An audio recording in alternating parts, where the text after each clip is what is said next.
ಪ್ರೀತಿಯುಳ್ಳ ಪರಲೋಕದಲ್ಲಿರುವ ನಮ್ಮ ತಂದೆ, ಒಂದು ಮಹೋನ್ನತವಾದ ದಿನವನ್ನು ಕೊಟ್ಟಿಕ್ಕಾಗಿ ನಿಮಗೆ ಸ್ತೋತ್ರಪ್ಪ.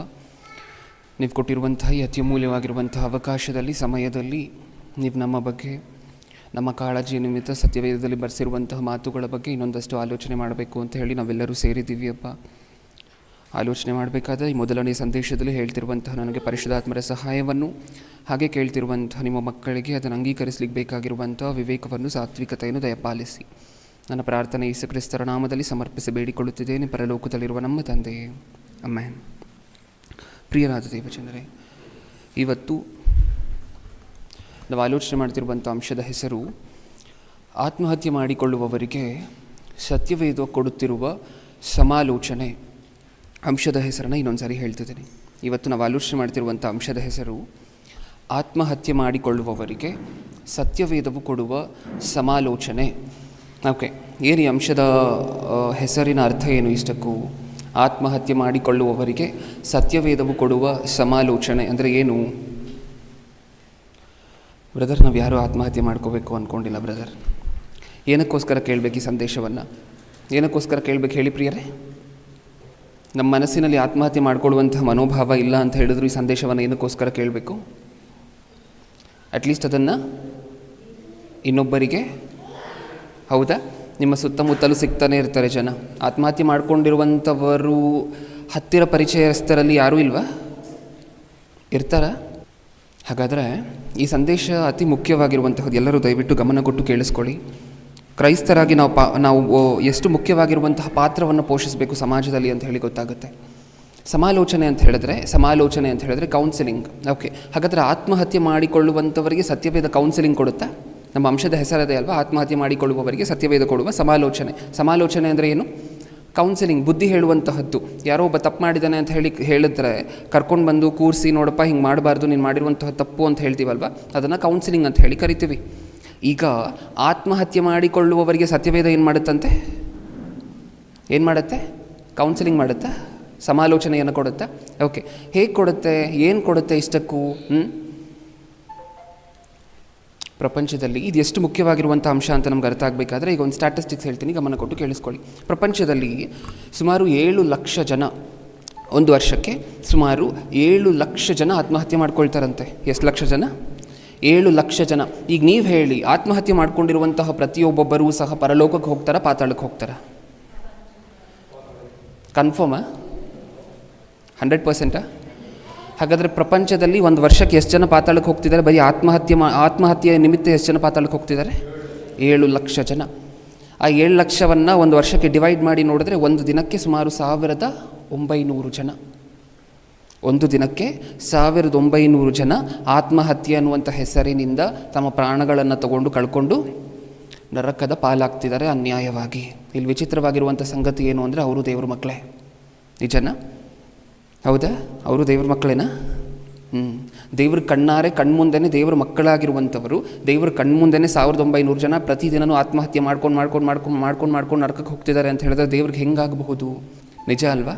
ಅದಕ್ಕೋಸ್ಕರ ಆತ್ಮಹತ್ಯೆ ಮಾಡ್ಕೊಳ್ಳುವಂಥವರು ಎಲ್ಲೋ ತುಂಬ ದೂರ ಇರ್ತಾರೆ, ಇವರೇ ಸಪ್ರೇಟ್ ಕ್ಯಾಟಗರಿ ಅಂತ ದಯವಿಟ್ಟು ಅನ್ಕೋಬೇಡಿ ಪ್ರಿಯರೇ.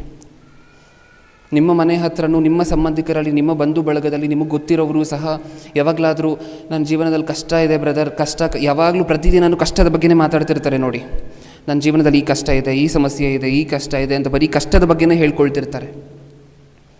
ನನ್ನ ಜೀವನದಲ್ಲಿ ಒಂದು ಸರಿನೂ ನಾನು ಆರಾಮಾಗಿರುವಂತಹದ್ದು, ಸುಖವಾಗಿರುವಂತಹದ್ದು ಇಲ್ಲವೇ ಇಲ್ಲ ಬ್ರದರ್, ಪ್ರತಿದಿನವೂ ಕಷ್ಟಪಡುವಂತಹದ್ದೇ ಆಗೋಗಿದೆ ಅಂತ ಯಾರಾದರೂ ನಿಮ್ಮ ಕಿವಿಗೆ ಬೀಳಿಸಿದ್ರು ಅಂತ ಅಂದ್ಕೊಳ್ಳಿ ಈ ಮಾಹಿತಿಯನ್ನು. ನೀವು ಇಮ್ಮಿಡಿಯೇಟಾಗಿ ಏನು ಮಾಡಬೇಕು?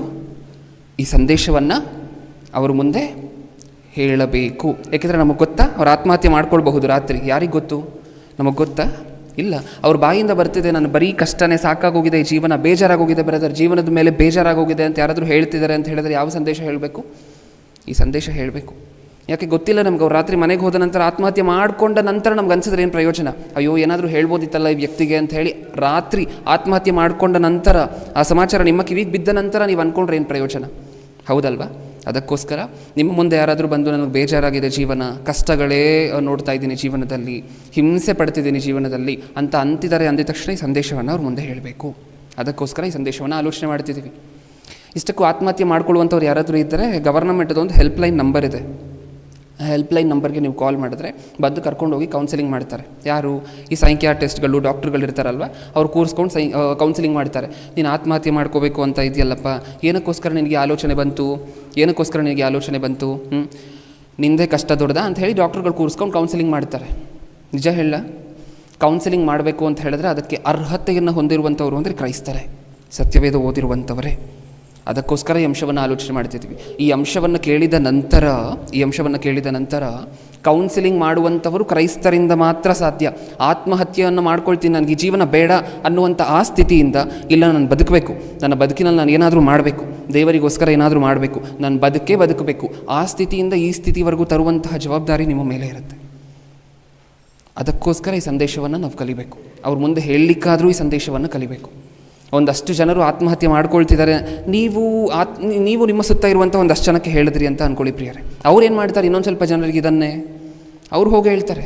ಅಟ್ಲೀಸ್ಟ್ ನಿಮ್ಮ ಸರ್ಕಲಲ್ಲಿ ಯಾರು ಆತ್ಮಹತ್ಯೆ ಮಾಡ್ಕೊಳ್ಳುವಂಥವ್ರು ಇಲ್ಲ ಅಂದರೂ ಅವರ ಸರ್ಕಲಲ್ಲಿ ಯಾರಾದರೂ ಇರ್ತಾರಲ್ಲ ಆತ್ಮಹತ್ಯೆ ಮಾಡ್ಕೊಳ್ಳುವಂಥ ಆಲೋಚನೆ ಇರುವಂಥವರು. ನಿಜನಾ? ಹೌದಾ? ಅದಕ್ಕೋಸ್ಕರ ಆದರೂ ಈ ಸಂದೇಶವನ್ನು ನಾವು ಕಲಿಬೇಕು. ಪ್ರತಿ ವರ್ಷವೂ 7 ಲಕ್ಷ ಜನ ಆತ್ಮಹತ್ಯೆ ಪಾಲಾಗ್ತಿದ್ದಾರೆ. ಹೌದು. ಇಷ್ಟಕ್ಕೂ ದೇವರು ಮನುಷ್ಯರನ್ನು ಎಲ್ಲ ಜೀವಿಗಳಿಗಿಂತ ನೀವು ಶ್ರೇಷ್ಠರು ಅಂತ ಹೇಳಿದ್ದಾರೆ. ನಿಜನ? ಎಲ್ಲ ಜೀವಿಗಳಿಗಿಂತ, ಪ್ರಪಂಚದಲ್ಲಿರುವಂತಹ ಎಲ್ಲ ಜೀವಿಗಳಿಗಿಂತ ಶ್ರೇಷ್ಠರು ಯಾರಂತೆ? ನಾವೇ. ಎಲ್ಲರ ಮೇಲೂ ನಮಗೆ ಅಧಿಕಾರ ಕೊಟ್ಟಿದ್ದಾರೆ. ಆದರೆ ಇಲ್ಲೂ ವಿಚಾರಕರವಾಗಿರುವಂಥ ಸಂಗತಿ ಏನು ಅಂತ ಹೇಳಿದ್ರೆ, ಭೂಮಿಯ ಮೇಲಿರುವಂತಹ ಯಾವ ಜೀವಿನೂ ಆತ್ಮಹತ್ಯೆ ಮಾಡ್ಕೊಳ್ಳೋದಿಲ್ಲ. ಮನುಷ್ಯನನ್ನು ಬಿಟ್ಟರೆ ಯಾವ ಜೀವಿ ಆದರೂ ಆತ್ಮಹತ್ಯೆ ಮಾಡ್ಕೊಳ್ಳುವಂತಹದ್ದು ನೋಡಿದ್ದೀರಾ? ಇಲ್ಲ.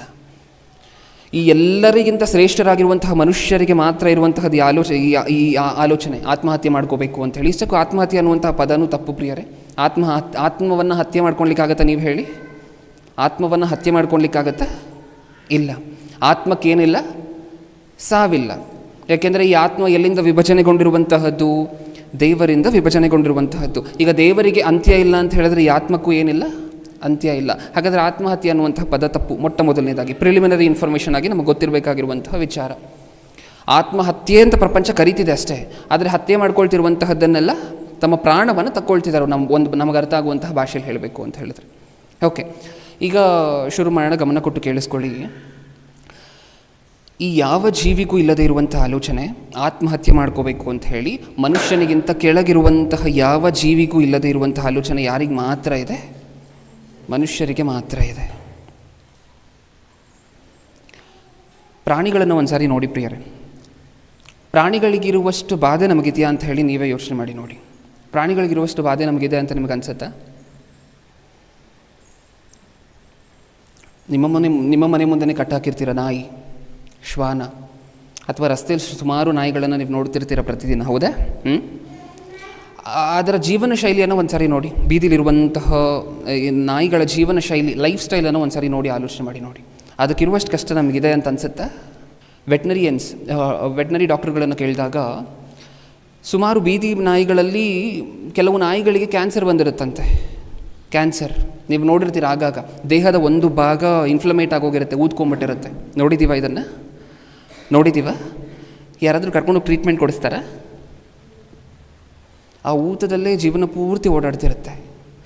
ಆ ಕ್ಯಾನ್ಸರ್ ಬಂದಿದೆ ಅಂತ ಹೇಳಿ ಯಾರೂ ಕನಿಕರ ತೋರಿಸಿ ಎಕ್ಸ್ಟ್ರಾ ಏನು ಊಟ ಕೊಡೋದಿಲ್ಲ. ಅದಕ್ಕೆ ಸುಮಾರು ಹೊಟ್ಟೆ ತುಂಬ ಊಟ ಸಿಕ್ಕುವಂತಹದ್ದಂದರೆ ವಾರಕ್ಕೆ 2 ರಿಂದ 3 ಸಾರಿ ಬೀದಿ ನಾಯಿಗಳಿಗೆ ಅಷ್ಟೇ. ವಾರಕ್ಕೆ 2 ರಿಂದ 3 ಸಾರಿ ಅಷ್ಟೇ ಹೊಟ್ಟೆ ತುಂಬ ಊಟ ತಿನ್ನುವಂತಹದ್ದು. ಅಂದರೆ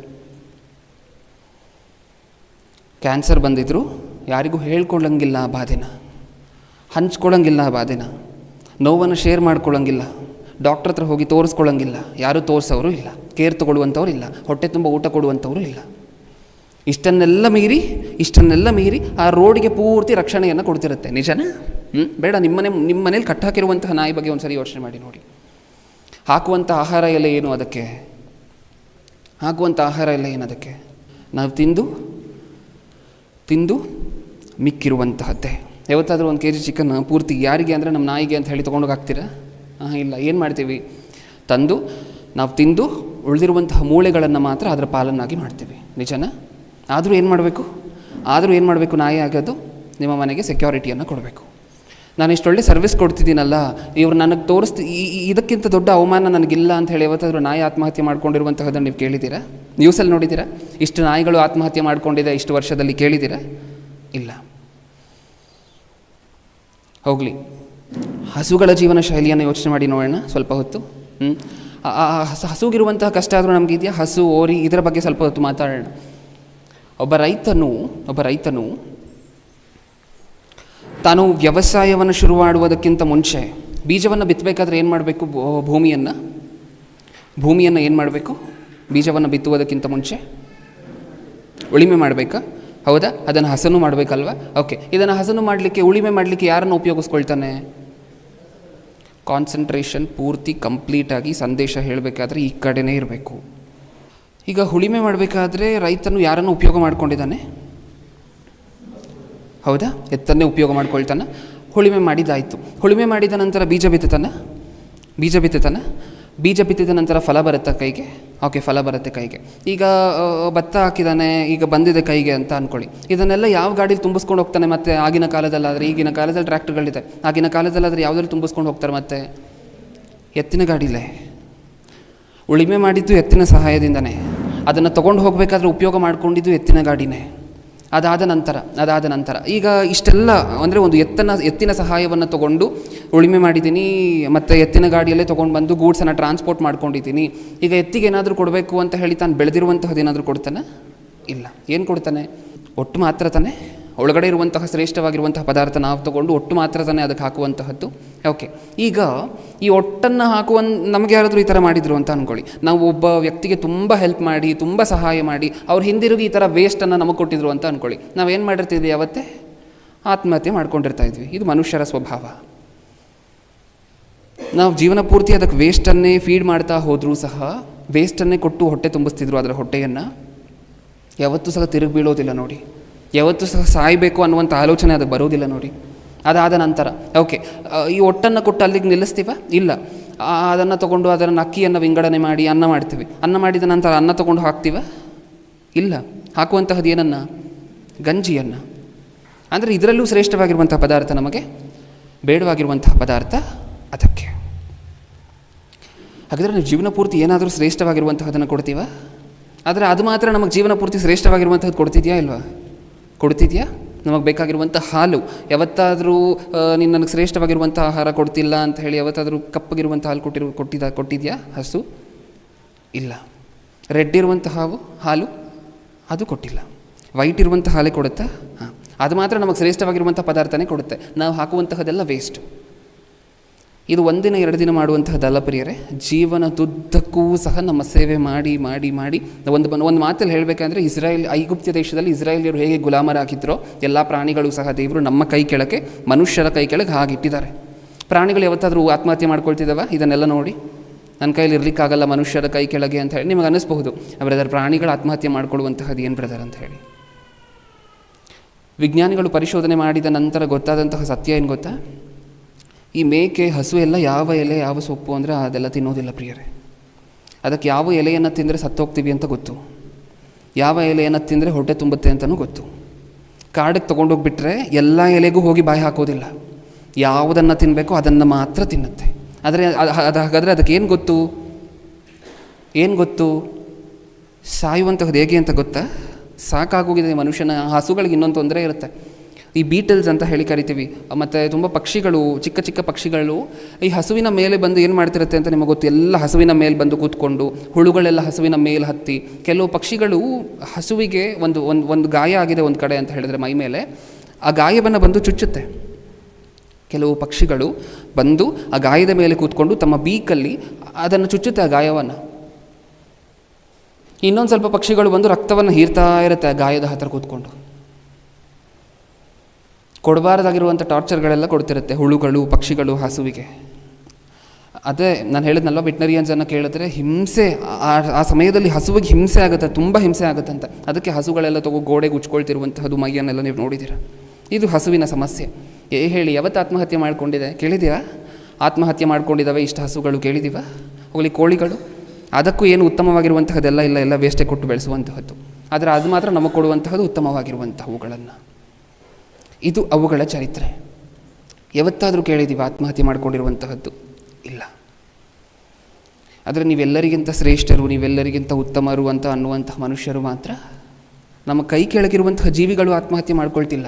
ಎಲ್ಲರಿಗಿಂತ ಶ್ರೇಷ್ಠರು ಅನ್ನುವಂತಹ ನಾವು ಮಾತ್ರ ಜೀವನ ಬೇಜಾರಾಗೋಗಿದೆ, ಜೀವನ ಸಾಕಾಗೋಗಿದೆ, ಬದುಕಬಾರ್ದು ಅಂತ ಅನ್ನಿಸ್ತಿದೆ.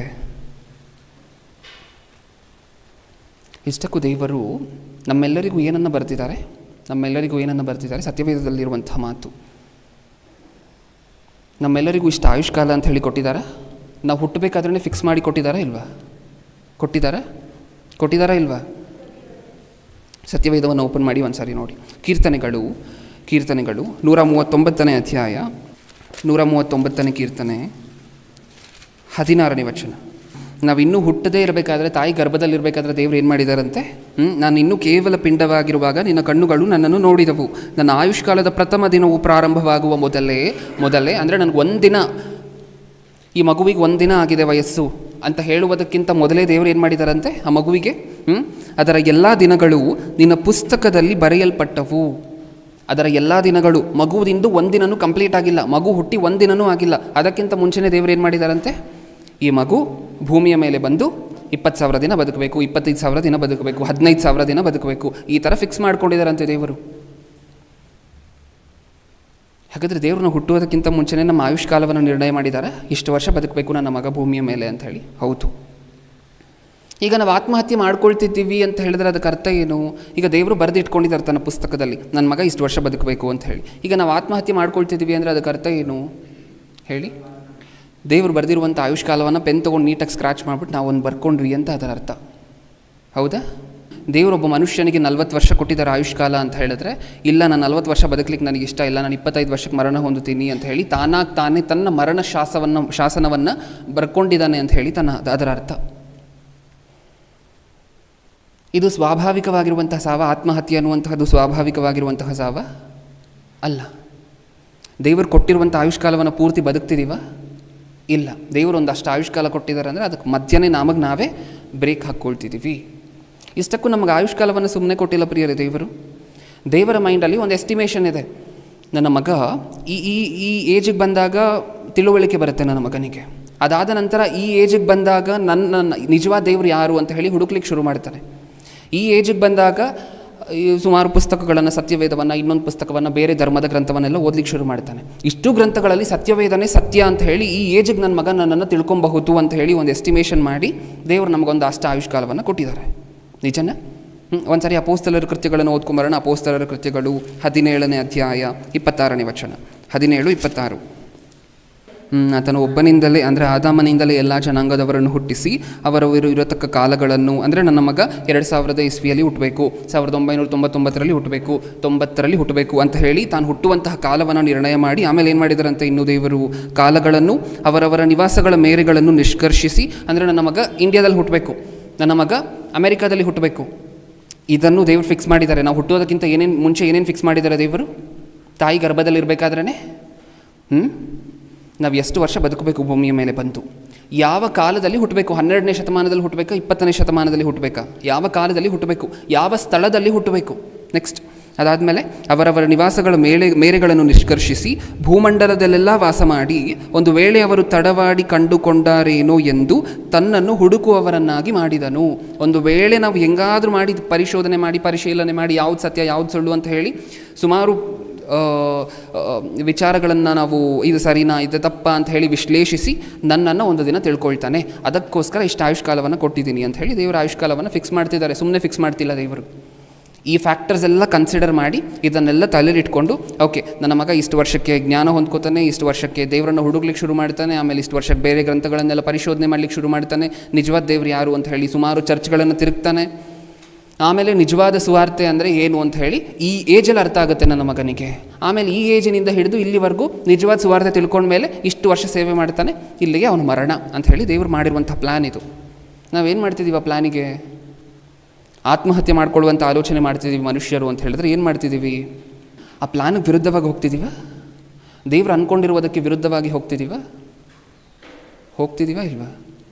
ಈಗ ಲೋಕದಲ್ಲೂ ಸಹ ಆತ್ಮಹತ್ಯೆ ಮಾಡಿಕೊಳ್ಳುವಂತಹ ವಿಚಾರಗಳು ನ್ಯೂಸಲ್ಲಿ ಬಂದಿರುವಂತಹದ್ದು. ದೊಡ್ಡ ದೊಡ್ಡ ಸೆಲೆಬ್ರಿಟಿಗಳು, ಬಿಸ್ನೆಸ್ ಅಂದರೆ ಒಂದು ದೊಡ್ಡ ಕಾರ್ಪೊರೇಟ್ ಕಂಪನಿಯನ್ನು, ಒಂದು ದೊಡ್ಡ ಬಿಸ್ನೆಸ್ ಎಸ್ಟಾಬ್ಲಿಷ್ಮೆಂಟನ್ನು ಹ್ಯಾಂಡಲ್ ಮಾಡ್ತಿರುವಂಥವ್ರು ಆತ್ಮಹತ್ಯೆ ಮಾಡ್ಕೊಂಡಿರುವಂತಹ ನ್ಯೂಸ್ಗಳು ಪ್ರಿಯರೇ. ಇದೆಲ್ಲ ದಯವಿಟ್ಟು ಒಂದು ಸಾರಿ ನೋಡಲಿಕ್ಕೆ ಪ್ರಯತ್ನ ಪಡಿ. ಇದೆಲ್ಲ ನಿಮಗೆ ತೋರಿಸ್ತಿರುವುದಕ್ಕೆ ಒಂದು ದೊಡ್ಡ ಕಾರಣ ಇದೆ. ಓಕೆ, ಒಂದು ಸಾರಿ ಓದಿ ಅಣ್ಣ. ಫಸ್ಟ್ ಇಮೇಜನ್ನು ಹಾಕಿ. ಓಕೆ,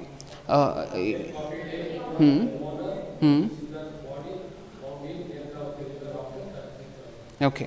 ಹಾಗಾದ್ರೆ ಸೆಕೆಂಡ್ ಇಮೇಜ್ ನಾನು ಹೇಳ್ತೀನಿ, ದಯವಿಟ್ಟು ಈಗ ಹೋಗಬೇಡಿ. ಓಕೆ, ಏನರ್ಥ ಆಯಿತು ನಮಗೆ ಈ ನ್ಯೂಸಲ್ಲಿ? 2019 ಕೆಫೆ ಕಾಫಿ ಡೇ ಗೊತ್ತಲ್ವ ನಮಗೆ? ಕೆಫೆ ಕಾಫಿ ಡೇ ಗೊತ್ತಲ್ವ? ಚಿಕ್ಕದ ದೊಡ್ಡದ? ಹೌದಾ? ಎಲ್ಲ ಕಡೆ ಇದೆಯಾ ಬ್ರಾಂಚಸ್ಸು? ಓಕೆ, ಈಗ ಅಷ್ಟು ದೊಡ್ಡ ಒಂದು ಬಿಸ್ನೆಸ್ ಎಸ್ಟಾಬ್ಲಿಷ್ಮೆಂಟ್, ಅದರ ಓನರ್ ಏನು ಮಾಡ್ಕೊಂಡ್ರಂತೆ? ಆತ್ಮಹತ್ಯೆ, ಸೂಸೈಡ್. ನೇತ್ರಾವತಿ ನದಿಯಲ್ಲಿ ಅವರ ಬಾಡಿ ಸಿಕ್ತು. ಏನಕ್ಕೋಸ್ಕರ ಸೂಸೈಡ್ ಮಾಡಿಕೊಂಡ್ರು? ಸಾಲದ ಸಮಸ್ಯೆಯಿಂದ. ಎಷ್ಟು ಸಾಲ ಇತ್ತು? ಸುಮಾರು 7,000 ಕೋಟಿ ಸಾಲ ಇತ್ತು ಪ್ರಿಯರೇ. ಎಷ್ಟು? 7,000 ಕೋಟಿ. ಈಗ ಏನು ಅನ್ಸುತ್ತಿದೆ ನೋಡಿದಾಗ? ಸರಿಯಾಗಿ ಮಾಡ್ಕೊಂಡಿದ್ದಾರೆ ಈ ವ್ಯಕ್ತಿ ಅಂತ ಅನ್ಸುತ್ತಾ? 7,000 ಕೋಟಿ. ನಮಗೆ 1 ಲಕ್ಷ, 2 ಲಕ್ಷ, 3 ಲಕ್ಷ ಇದ್ರೇ ಹೆಂಗೆ ತೀರಿಸುವಂತಹದ್ದು ಜೀವನ ಬೇಡ, ಸಾಕಾಗೋಗಿದೆ. ಹಗ್ಗ ತಂದು ಇಟ್ಕೊತಾ ಇರ್ತೀವಿ, ಯಾವ ಫ್ಯಾನ್ ಹಾಕುವಂತಹದ್ದು ನೋಡ್ತಿರ್ತೀವಿ, ಔಷಧಿ ತಂದು ಇಟ್ಕೊಳ್ತಾ ಇರ್ತೀವಿ ಮನೆಯಲ್ಲಿ, ಯಾವ ಕುಡಿಯೋದು ನೋಡ್ತಿರ್ತೀವಿ. ಹೌದಾ? 2 ಲಕ್ಷ, 3 ಲಕ್ಷಕ್ಕೆ ಎಷ್ಟು ಲಕ್ಷ ಸಾಲ ಇತ್ತು? ಎಷ್ಟು ಕೋಟಿ ಸಾಲ ಇತ್ತು? 7 ಕೋಟಿ ಅಲ್ಲ, 7,000 ಕೋಟಿ. ಓಕೆ, ಈಗ ನೆಕ್ಸ್ಟ್ ಸೆಕೆಂಡ್ ಇಮೇಜನ್ನು ನೋಡೋಣ. ಇದನ್ನೊಂದು ಸಾರಿ ಓದಿ.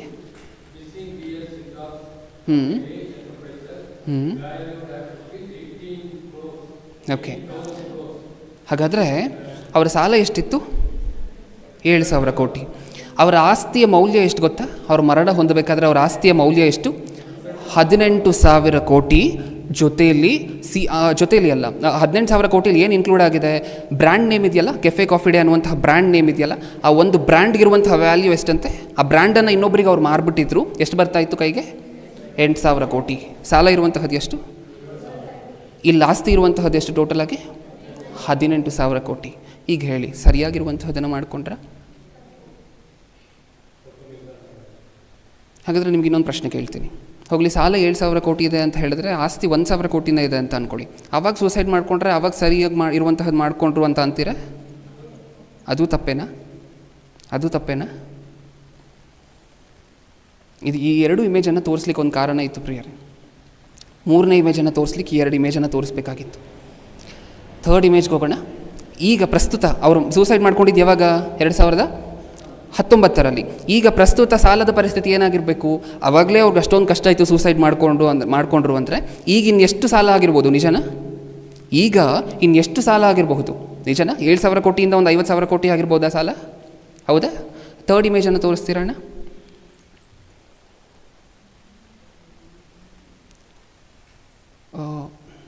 Next image. ಆ ಮೇಲಿರುವಂತಹದ್ದನ್ನು ಝೂಮ್ ಮಾಡಿ ಅಣ್ಣ. ಆ ಮೇಲಿರುವಂತಹ ವರ್ಡಿಂಗ್ಸನ್ನು ಓದಿ.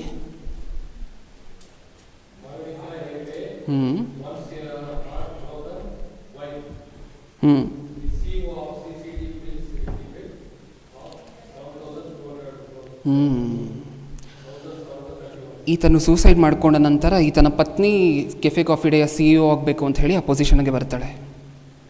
ಹಲವಾರು ಸಮಸ್ಯೆಗಳಿದ್ದರೂ ಪರವಾಗಿಲ್ಲ, ನಾನು ಜಯಿಸ್ತೀನಿ ಅಂತ ಹೇಳಿ ಬಂದು ಆ ಪೊಸಿಷನಲ್ಲಿ ಕೂತ್ಕೊಂಡು 7,000 ಕೋಟಿ ಇರುವಂಥ ಸಾಲವನ್ನು ಎಲ್ಲಿಗೆ ತೊಗೊಂಬರ್ತಾರೆ ಗೊತ್ತಾ? 2021 1,730 ಕೋಟಿಗೆ ತೊಗೊಂಬಂದು ನಿಲ್ಲಿಸ್ತಾರೆ. ಎಲ್ಲಿಂದ ಎಲ್ಲಿಗೆ ಬಂತು ಹೇಳಿ? 7,000 ಕೋಟಿಯಿಂದ ಇಲ್ಲಿಗೆ ಬಂತು. ಈಗ ಎಷ್ಟು ಗೊತ್ತಾ? ಇದು 2021 ಸ್ಟ್ಯಾಟಿಸ್ಟಿಕ್ಸ್. ಇವಾಗ ಎಷ್ಟು ಗೊತ್ತಾ? ಕೆಫೆ ಕಾಫಿ ಡೇಯ ಟೋಟಲ್ ಡೆಟ್ ಎಷ್ಟು ಗೊತ್ತಾ? ಬರೀ 465 ಕೋಟಿ ಮಾತ್ರ. ಪ್ರಾರಂಭದಲ್ಲಿ ಇದ್ದಿದ್ದು ಸಾಲ ಎಷ್ಟು? 7,000 ಕೋಟಿ. ಇವಾಗ ಎಷ್ಟಿದೆ? 465. ಯಾರು ತೀರಿಸಿದ್ರು ಇಷ್ಟೊಂದು? ಒಂದು ಸ್ತ್ರೀ ಚಾರ್ಜ್ ತೊಗೊಂಡು ತೀರಿಸಿದ್ದಾರೆ. ಏನು ಅನ್ನಿಸ್ತಿದೆ ನಮಗೆ ಇದನ್ನು ನೋಡಿದಾಗ? ಈಗ ಸಿದ್ಧಾರ್ಥ್ ಅವರನ್ನು ನೋಡಿದ್ರೆ ಪಾಪ ಅಂತ ಅನ್ನಿಸ್ತಿರುತ್ತಲ್ವ? ಹೌದಾ ಇಲ್ವಾ? ಅನ್ಯಾಯವಾಗಿ ಆತ್ಮಹತ್ಯೆ ಮಾಡಿಕೊಂಡ್ರು ಅಂತ ಅನ್ನಿಸ್ತಿದೆ ಅಲ್ವಾ? ಹೌದಾ? ತೀರಿಸ್ಬೋದಾಗಿತ್ತಾ? ಏನೇ ಸಮಸ್ಯೆ ಬಂದರೂ ಜಯಿಸ್ಬೋದಾಗಿತ್ತಾ? ಏಕೆಂದರೆ ಸತ್ಯವೇದ ಸಭೆಯಲ್ಲಿ ಹೇಳ್ಕೊಡುವಂತಹದ್ದು ಬರೀ ಆತ್ಮಕ್ಕೆ ಸಂಬಂಧಪಟ್ಟ, ನಾನು ಸುಮಾರು ಸಾರಿ ಹೇಳಿದ್ದೀನಿ ಈ ವಿಚಾರವನ್ನು, ಬರೀ ಪರಲೋಕಕ್ಕೆ ಹೇಗೆ ಹೋಗಬೇಕು, ಆತ್ಮಕ್ಕೆ ಸಂಬಂಧಪಟ್ಟಿರುವಂಥ ವಿಚಾರ, ಆತ್ಮ ಅಂದರೆ ಏನು, ದೇಹ ಅಂದರೆ ಏನು, ಬರೀ ಇಷ್ಟನ್ನು ಮಾತ್ರ ಸಭೆಯಲ್ಲಿ ಹೇಳ್ಕೊಡುವುದಿಲ್ಲ. ಈ ಲೋಕದಲ್ಲೂ ಸಹ ಡಿಪ್ರೆಸ್ ಆಗಿರುವಂಥವರಿಗೆ ಸುಮಾರು ಸರಿ ಅಣ್ಣವರ ಮೂಲಕನೂ ಪ್ರಸಂಗ ಕೇಳಿದ್ದೀವಿ ನಾವು. ಡಿಪ್ರೆಷನ್ ಅಂತ ಹೇಳಿ ಕರಿತೀವ, ನಮಗೆ ಜೀವನನೇ ಬೇಡ ಅಂತ ಹೇಳಿ ನೀರಸ ಹೊಂದಿರುವಂಥವ್ರಿಗೆ ಹೇಗೆ ಉತ್ತೇಜನ ಪಡಿಸುವಂತಹದ್ದು ಅಂತ ಅನ್ನುವಂತಹದ್ದು ಸತ್ಯವೇದದಲ್ಲಿದೆ. ಈಗ ಏನು ಅರ್ಥ ಆಯಿತು ನಿಮ್ಗೆ ಅದನ್ನು ನೋಡಿದಾಗ? ಅನ್ಯಾಯವಾಗಿ ಒಬ್ಬ ವ್ಯಕ್ತಿಯ ಪ್ರಾಣ ಹೊರಟೋಯ್ತು, ತಾನಾಗಿ ತಾನೇ ತಕ್ಕೊಂಡ್ರು. ತೀರಿಸ್ಬೋದಾಗಿತ್ತ? ಬದುಕ್ಬೋದಾಗಿತ್ತ? ಲೋಕದಲ್ಲಿ ಬದುಕ್ಬೋದಾಗಿತ್ತು. ಒಂದು ನಿಮಿಷ, ಆ ಒಂದು ನಿಮಿಷದಲ್ಲಿ ಮಾಡಿರುವಂತಹ ರಾಂಗ್ ಡೆಸಿಷನ್ ಏನಾಗೋಯ್ತು? ಅಲ್ಲಿಗೆ ತಂದು ನಿಲ್ಲಿಸ್ತು. ಇದು ಒಬ್ಬ ವ್ಯಕ್ತಿ ಸೂಸೈಡ್ ಮಾಡಿಕೊಂಡಂತಹ ವ್ಯಕ್ತಿಯ ಉದಾಹರಣೆ ನೀವು ನೋಡಿರುವಂತಹದ್ದು. ಈಗ ಇನ್ನೊಬ್ಬ ವ್ಯಕ್ತಿಯ ಉದಾಹರಣೆಯೂ ಇದೆ. 1982ರಲ್ಲಿ ಒಬ್ಬ ವ್ಯಕ್ತಿ ಹುಟ್ಟುತ್ತಾನೆ. ಎಲ್ಲಿ? ಆಸ್ಟ್ರೇಲಿಯಾ ದೇಶದಲ್ಲಿ. ಈತನ ಹೆಸರು ನಿಕ್ ಜೋವಿಕ್. ಓಕೆ, ಈ ವ್ಯಕ್ತಿಯ ಇಮೇಜನ್ನು ಒಂದು ಸಾರಿ ಸ್ಕ್ರೀನಲ್ಲಿ ನೋಡೋಣ. ಈತನನ್ನು ನಾವು ನೋಡಿದ್ದೀವಲ್ವ ಪ್ರಿಯರೇ? ನೋಡಿದ್ದೀವ? ಏನಿದೆ ಈ ವ್ಯಕ್ತಿ ಹತ್ರ ಹೇಳಿ? 2 ಕೈ ಇದೆಯಾ? 2 ಕಾಲು? 2 ಕೈಯೂ ಇಲ್ವಾ? ಇಲ್ಲ. 2 ಕಾಲು ಇಲ್ವಾ? ಇಲ್ಲ. ಹಾಗಾದರೆ ಇರುವಂತಹದ್ದು ಇಷ್ಟು ಮಾತ್ರ ಬಾಡಿಯ ಪಾರ್ಟಲ್ಲಿ ಇಡುವಂತಹದ್ದು ತಲೆ ಒಂದು, ಇಷ್ಟು ಬಾಡಿಯ ಪಾರ್ಟ್, ಅಪ್ಪರ್ ಬಾಡಿ ಪಾರ್ಟ್ ಮಾತ್ರ. ಅಷ್ಟೇ. ಈತನು ಹುಟ್ಟಿದಾಗ ಈತನ ತಾಯಿ ಈತನ ಮುಖವನ್ನು ನೋಡಲಿಲ್ವಂತೆ. ಈ ಸ್ಟ್ರಕ್ಚರನ್ನು ನೋಡಿದ ನಂತರ, ಅಂದರೆ ಬರ್ತ್ ಬಂದಿರುವಂತಹದ್ದು ಈ ಸಿಂಡ್ರೋಮ್. ತನ್ನ ತಾಯಿ ಈತನ ಮುಖವನ್ನು ನೋಡಲಿಲ್ಲ. ತನ್ನ ತಂದೆ ತಾಯಿ ಈತನನ್ನು ಹಾಸ್ಪಿಟಲಲ್ಲಿ ಬಿಟ್ಬಿಟ್ಟು ಹೊರಟೋದ್ರಂತೆ. ಇದನ್ನು ಕೇಳಿರಬೇಕಾದ್ರೆ ಹೇಗೆ ಅನಿಸಿರ್ಬೋದು? ಈತನ ಯೌವನ ಕಾಲಕ್ಕೆ ಬಂದ ನಂತರ, ಹಿಸ್ಟ್ರಿಯನ್ನು ಕೇಳಿದ ನಂತರ ಈತನಿಗೆ ಏನು ಅನಿಸಿರಬಹುದು? ನಂದು ಒಂದು ಜೀವನನೇನ ಹೋಗಿ ಸತ್ತೋಗಿ, ನನ್ನ ತಂದೆ ತಾಯಿ ನನ್ನ ಮುಖ ನೋಡಲಿಲ್ಲ ಅಂತ ಹೇಳಿದ್ರೆ ಇನ್ನೇನು ವೇಸ್ಟ್ ಅಲ್ವಾ ನನ್ನ ಜೀವನ ಅಂತ ಅನಿಸಿರುತ್ತಾ? ಸ್ಕೂಲಲ್ಲಿ ಈತನನ್ನು ಗೇಲಿ ಮಾಡಿದವರಿಲ್ಲ ಪ್ರಿಯ, ಗೇಲಿ ಮಾಡದೇ ಇರುವಂಥವ್ರಿಲ್ಲ. ಈತನು ಶಾಲೆಗೆ ಹೋಗಬೇಕಾದ್ರೆ ಈತನನ್ನು ಗೇಲಿ ಮಾಡದೇ ಇರುವಂಥವ್ರಿಲ್ಲ. ಅಂದರೆ ಪ್ರತಿಯೊಬ್ಬೊಬ್ಬರೂ ಈತನನ್ನು ವ್ಯಂಗ್ಯವಾಗಿ ನೋಡಿದಂಥವರೇ. ಇದನ್ನೆಲ್ಲ ನೋಡಿದಂತಹ ನಿಕ್ಗೆ ಒಂದು ದಿನ ಅನಿಸುತ್ತಂತೆ.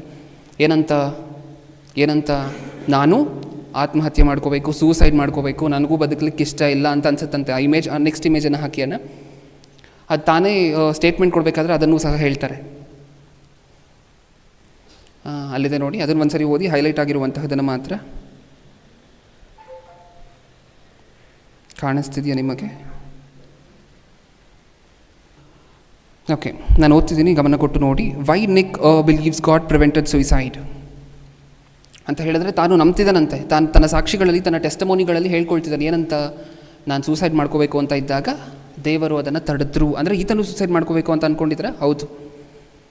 ಹಾಗಾದರೆ ದೇವರ ಕರೆಗೆ ಕಿವಿಗೊಟ್ಟು ಸೂಸೈಡ್ ಮಾಡ್ಕೋಬೇಕು ಅಂತ ಇದ್ದಾಗ, ಅಂದರೆ ನಿಮಗೆ ಗೊತ್ತು, ಸೂಸೈಡ್ ಮಾಡ್ಕೋಬೇಕು ಅಂತ ಇದ್ದಾಗ ಸುಮ್ಮನೆ ಬಿಟ್ಬಿಡೋದಿಲ್ಲ ಒಬ್ಬ ವ್ಯಕ್ತಿಯನ್ನು. ಹೋಗು ಮಾಡ್ಕೋ ಅಂತ ಹೇಳಿ ದೇವರು ಸುಮಾರು ಎಚ್ಚರಿಕೆಗಳನ್ನು ಕೊಟ್ಟಿರ್ತಾರೆ. ಆದರೂ ಅದನ್ನೆಲ್ಲ ಮೀರಿ ಆ ವ್ಯಕ್ತಿ ಮುಂದೆ ಹೋಗಿರ್ತಾನೆ. ಸುಮಾರು ಜನರನ್ನು ಕಳಿಸಿರ್ತಾರೆ ಬುದ್ಧಿ ಹೇಳು ಅಂತ ಹೇಳಿ. ಈ ಯಾವ ಬುದ್ಧಿ ಮಾತಿಗೂ ಕಿವಿ ಕೊಡದೆ ಸೂಸೈಡ್ ಮಾಡ್ಕೊಂಡಿರ್ತಾನೆ ಒಬ್ಬ ವ್ಯಕ್ತಿ, ಸತ್ತಿರುವಂಥವನು.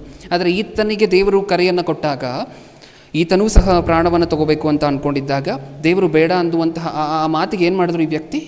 ಕಿವಿಗೊಟ್ಟು. ದೇವರು ಅಂತ ಹೇಳಿದ್ರೆ ಕನ್ಸಲ್ಲಿ ಬಂದು ಮಾತಾಡೋದು ಇದು ಅದು ಅಂತ ನಾನು ಹೇಳ್ತಿಲ್ಲ. ಸತ್ಯವೇದವನ್ನು ಈ ವ್ಯಕ್ತಿ ಓದಬೇಕಾದ್ರೆ, ಅಥವಾ ಒಂದು ಸಭೆಗೆ ಹೋಗಿ ಸುಮ್ಮನೆ ಬೇಜಾರಾಗೋಗಿದೆ, ಜೀವನದಲ್ಲಿ ಏನೂ ಇಲ್ಲ ಅಂತ ಹೇಳಿ ಕೂತಿರ್ಬೇಕಾದ್ರೆ, ಈ ವ್ಯಕ್ತಿಗೆ ಆ ಕಿವಿಗೆ ಬಿದ್ದಂತಹ ಒಂದು ಮಾತಿನಿಂದ ಈ ವ್ಯಕ್ತಿ ಏನು ಮಾಡಿದ್ರಂತೆ? ಆತ್ಮಹತ್ಯೆ ಮಾಡಿಕೊಳ್ಳುವಂತಹದ್ದನ್ನು ನಿಲ್ಲಿಸಿದ್ರು. ಈ ವ್ಯಕ್ತಿ ಯಾವತ್ತು ಆತ್ಮಹತ್ಯೆ ಮಾಡ್ಕೊಂಡಿದ್ರೆ ಏನಾಗಿರ್ತಿತ್ತು ಪ್ರಿಯರು ಹೇಳಿ? ಆತ್ಮಹತ್ಯೆ ಮಾಡ್ಕೊಂಡಿದ್ರೆ ಏನಾಗಿರ್ತಿತ್ತು ಯೌವನ ಕಾಲದಲ್ಲಿ? ಅಂದರೆ ಹಿಂದೆ, ಸುಮಾರು ವರ್ಷಗಳ ಹಿಂದೆ ಆತ್ಮಹತ್ಯೆ ಮಾಡ್ಕೊಂಡಿದ್ರೆ ಏನಾಗಿರ್ತಿತ್ತು? ಯಾರಾದರೂ ನೆನೆಸ್ಕೊಳ್ತಿದ್ರ ಈ ವ್ಯಕ್ತಿಯನ್ನು? ಯಾರಾದರೂ ನೆನಪು ಮಾಡ್ಕೊಳ್ಳುವಂಥವ್ರು ಇದ್ರ? ಯಾರೂ ಇಲ್ಲ. ಸುಮಾರು ಜನ ಆತ್ಮಹತ್ಯೆ ಮಾಡ್ಕೊಳ್ತಾರೆ, ಅದರಲ್ಲಿ ಈ ವ್ಯಕ್ತಿನೂ ಒಬ್ಬ ವ್ಯಕ್ತಿ ಅಂತ ಹೇಳಿ ಸುಮ್ಮನೆ ಆಗೋಗ್ತಿದ್ರು. ಇವತ್ತು ಈ ವ್ಯಕ್ತಿಯ ಸ್ಟೇಟಸ್ ಏನು ಗೊತ್ತಾ? ಅವತ್ತು ಆತ್ಮಹತ್ಯೆ ಮಾಡ್ಕೊಳ್ಳುವಂತಹದನ್ನು ನಿಲ್ಲಿಸಿದ್ದಕ್ಕೆ ಇವತ್ತು ಈ ವ್ಯಕ್ತಿಯ ಸ್ಟೇಟಸ್ ಏನು ಗೊತ್ತಾ? ಆ ವ್ಯಕ್ತಿ ನಿಂತು ಮಾತಾಡ್ತಿರ್ಬೇಕಾದ್ರೆ ಯಾರ ಬಗ್ಗೆ ಮಾತಾಡ್ತಿದ್ದಾನೆ? ಯೇಸು ಕ್ರಿಸ್ತರ ಬಗ್ಗೆ ಮಾತಾಡ್ತಿದ್ದಾನೆ. ಸಾವಿರಾರು ಜನರ ಮುಂದೆ ಲಕ್ಷಾಂತರ ಜನರಿರ್ತಾರೆ. ಒಂದು ಸರಿ ಈ ವ್ಯಕ್ತಿ ಬಂದರೆ ಈ ವ್ಯಕ್ತಿಯ ಸ್ಪೀಚನ್ನು ಕೇಳಲಿಕ್ಕೆ ಸುಮಾರು ಜನ ಅಂಗವೈಕಲ್ಯರನ್ನು ಮೋಟಿವೇಟ್ ಮಾಡಿ, ಇಷ್ಟೇ ಇದು ಜೀವನದ ಅಂತ್ಯ ಅಂತ ಅನ್ಕೋಬೇಡಿ ನೀವು. ನಿಮಗೆ ಬಂದಿರುವಂತಹ ಕಷ್ಟ ಏನೂ ಅಲ್ಲ. ಸತ್ಯವೇದಲ್ಲಿರುವಂಥ ಭಕ್ತರ ಕಷ್ಟ ನೋಡಿ, ನನ್ನ ಕಷ್ಟ ನೋಡಿ. 2 ಕೈಯೂ ಇಲ್ಲ, 2 ಕಾಲೂ ಇಲ್ಲ.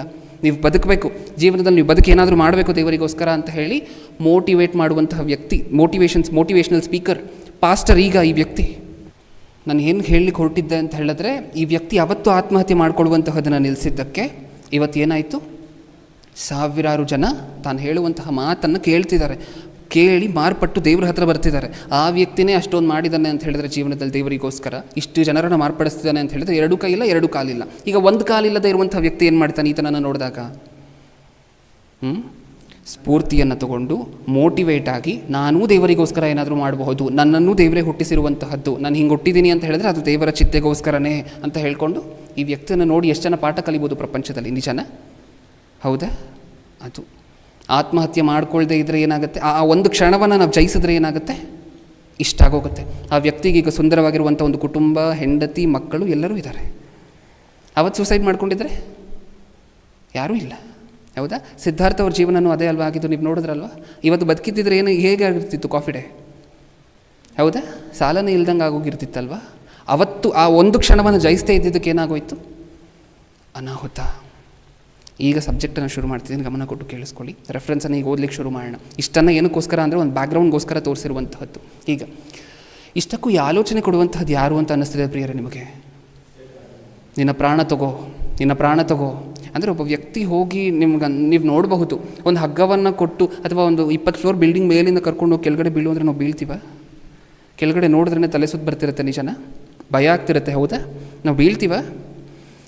ಆ ವ್ಯಕ್ತಿಗೆ ಇಷ್ಟೊಂದು ಭಯ ಇದ್ದರೂ ನೀನು ಕೆಳಗಡೆ ಬಿದ್ದು ಆತ್ಮಹತ್ಯೆ ಮಾಡ್ಕೋ ಅಂತ ಹೇಳಿ ಆ ವ್ಯಕ್ತಿಗೆ ಅಷ್ಟೊಂದು ಭಯ ಇದ್ದರೂ ಅಲ್ಲಿಂದ ಹಿಡಿದು ಕೆಳಗಡೆ ಬೀಳೋ ಹಂಗೆ ಮಾಡಿದೆ ಅಂತ ಹೇಳಿದ್ರೆ ಇನ್ನು ಅಪವಾದಿ ಎಷ್ಟು ಸರಿ ಪ್ರೇರೇಪಣೆ ಕೊಟ್ಟಿರ್ಬೋದು ಆ ವ್ಯಕ್ತಿಗೆ. ಬಿದ್ದೋಗು, ಪರವಾಗಿಲ್ಲ, ನಿನ್ನ ಕಷ್ಟ ತೀರದೇ ಇರುವಂತಹದ್ದು, ಬಿದ್ದೋಗು, ನಿನ್ನ ಜೀವನದಲ್ಲಿ ಇನ್ನೇನು ಮಾಡಲಿಕ್ಕಾಗೋದಿಲ್ಲ, ಬಿದ್ದೋಗು, ಈಗ ಬಿದ್ದೋಗದೇ ಇದ್ದರೆ ನಿನಗೆ ಬೇರೆ ದಾರಿನೇ ಇಲ್ಲ, ಬಿದ್ದೋಗು. ಇನ್ನು ಎಷ್ಟು ಪ್ರೇರೇಪಣೆ ಕೊಟ್ಟಿರ್ಬೋದು ಆ ವ್ಯಕ್ತಿಗೆ ಅಪವಾದಿ ಬ್ಯಾಕ್ಗ್ರೌಂಡಲ್ಲಿ, ನಿಜನ? ಎಷ್ಟಕ್ಕೂ ಅಪವಾದಿಗೆ ಬರುವಂತಹ ಲಾಭ ಏನು? ಒಬ್ಬ ವ್ಯಕ್ತಿಯನ್ನು ಬೇಗ ಸಾಯಿಸಿದ್ರೆ, ಒಬ್ಬ ವ್ಯಕ್ತಿಯನ್ನು ದೇವ್ರು ಇಷ್ಟ ಆಯುಷ್ಕಾಲ ಕೊಟ್ಟಿದ್ದಾರೆ ಅಂದರೆ ಅದರಲ್ಲಿ ಅರ್ಧಕ್ಕೆ ಸಾಯಿಸಿದ್ರೆ ಅಪವಾದಿಗೆ ಬರುವಂತಹ ಲಾಭ ಏನು? ಶಿಲ್ಬೆಯಲ್ಲಿ ಯೇಸುಕ್ರಿಸ್ತರ ಪಕ್ಕ ಒಬ್ಬ ವ್ಯಕ್ತಿ ಇರ್ತಾನ. ಈಗ ಈ ವ್ಯಕ್ತಿ ಯೇಸುಕ್ರಿಸ್ತರ ಪಕ್ಕ ಶಿಲ್ಬೆಯಲ್ಲಿ ಇರ್ತಾನಲ್ವ, ಇನ್ನೇನು ಕೊನೆಯ ಸಮಯದಲ್ಲಿ. ಈಗ ಈ ವ್ಯಕ್ತಿ 1 ವಾರದ ಹಿಂದೆ ಆತ್ಮಹತ್ಯೆ ಮಾಡ್ಕೊಂಡಿದ್ದ ಅಂತ ಅಂದ್ಕೊಳ್ಳಿ. ಎಲ್ಲಿಗೆ ಹೋಗ್ತಿದ್ದ?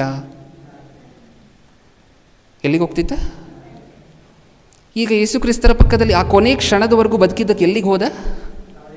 ಅಂದರೆ ಎಷ್ಟು ಹೆಚ್ಚು ಬದುಕ್ತೀವೋ ಅಷ್ಟು ಚಾನ್ಸ್ ಏನಾಗುತ್ತೆ, ದೇವರನ್ನು ತಿಳ್ಕೊಳ್ಳುವಂತಹ ಚಾನ್ಸ್ ಒಬ್ಬ ಮನುಷ್ಯನಿಗೆ ಹೆಚ್ಚಾಗ್ತಾ ಹೋಗ್ತಿರುತ್ತೆ. ಒಬ್ಬ ಮನುಷ್ಯ 25 ವರ್ಷ ಈ ವ್ಯಕ್ತಿಗೆ ಅಂತ ಹೇಳಿದ್ರೆ ದೇವರೊಂದು 40 ವರ್ಷ ಆಯುಷ್ಕಾಲ ಕೊಟ್ಟಿರ್ತಾರೆ.